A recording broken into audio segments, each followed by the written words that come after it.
The poem of the man God, the second year of the public life.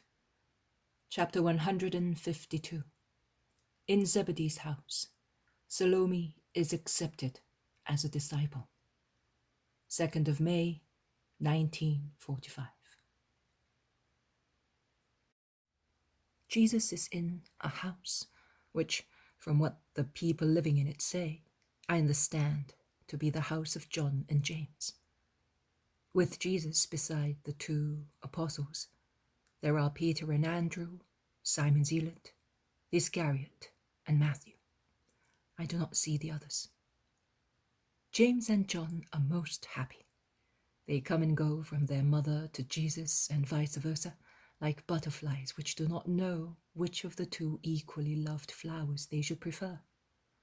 Mary Salome, who is also most happy, caresses each time her big boys, while Jesus smiles.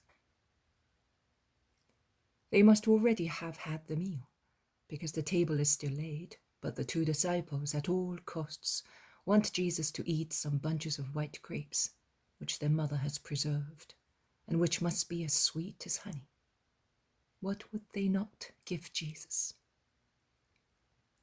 But Salome wants to give and receive something better than grapes and caresses. And after being lost in thought for a while, looking at Jesus, then at Zebedee, she makes up her mind. She goes near Jesus, who is sitting with his back to the table, and kneels down before him. "What do you want, woman?" "Master, you have decided that your mother and the mother of James and Judas should come with you, and also Susanna is coming, and the great Johanna of Cusa will certainly come as well. If only one woman comes, all the others who venerate you will come. I would like to be one of them. Take me, Jesus. I will serve you with all my love." "You have Zebedee to look after. Do you not love him any more?" "Oh, of course I love him, but I love you more. Oh, I do not mean that I love you as a man. I am 60 years old. I have been married for almost 40, and I have never seen any other man but my husband. I am not going to be crazy now that I am old. Neither is my love for my Zebedee going to end because of my old age. But you... I am not good at speaking. I am a poor woman. I will tell you as best I can. Thus, I love Zebedee with my constant inborn femininity. I love you with the spirit you have aroused in me, with your words and what James and John have told me. It is something completely different, but so beautiful. It will never be so beautiful as the love of a very good husband. Oh, no, it is much more beautiful. Oh, don't take it amiss, Zebedee. I still love you with all my heart. But I love him with something which is still Mary, but it is no longer Mary, your poor wife. It is something more. Oh, I do not know how to tell you." Jesus smiles at the woman who does not wish to offend her husband, but cannot conceal her new great love. Also, Zebedee smiles gravely and goes near his wife, who still on her knees turns round to look at her husband and at Jesus alternately. "Do you realize, Mary, that you will have to leave your home? And you are so proud of it.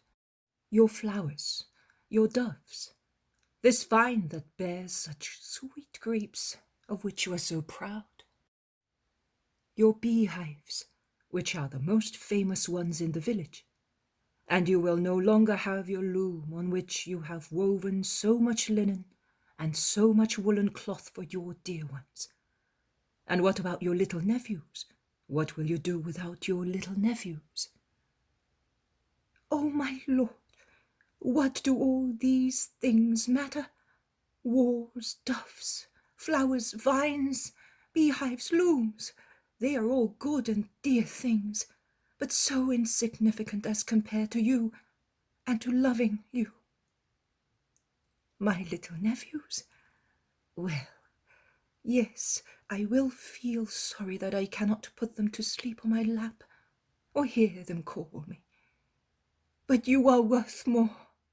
Oh, you are worth more than all the things you mentioned.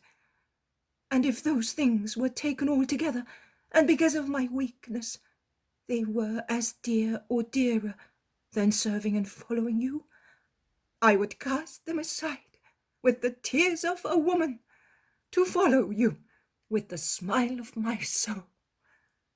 Take me, master. John James, will you tell him, and you too, my husband, be good, help me. All right, you will come with the others. I wanted you to meditate carefully on the past and the present, on what you leave and what you get. But come, Salome, you are mature to enter my family. Oh, mature, I am less than a child. But you will forgive my errors and hold me by the hand.